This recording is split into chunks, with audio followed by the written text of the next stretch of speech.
Salita ni Catherine na kapag kasama na niya si Alden ay ramdam na ramdam niya at kitang-kita niya ang pagiging soft-hearted nito, bukod nga kasi sa pagiging lovable at charming ng aktor ay isa pang ang hinangaan ni Catherine dito ang pagiging totoo nito sa lahat.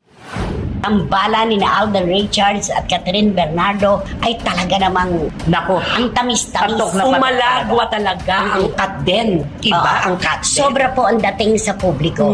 Nasapawan ang lahat-lahat. Merong sinabi si Alden sa isa niyang panayam na 5 taon kitang hinintay. Ay. 5 taon kitang hinintay. Nako, sargo na. Oo. Kanika niya, okay mo? 5 taon pala. 5 taon ka na palang naghihintay na mag-break ang Katniel. Ang Katniel. Tapos ngayon sasabihin mo, 5 taon kitang hinintay. Noong pa pala may plano ka na talagang umenter. Ay. Diba? Hindi po.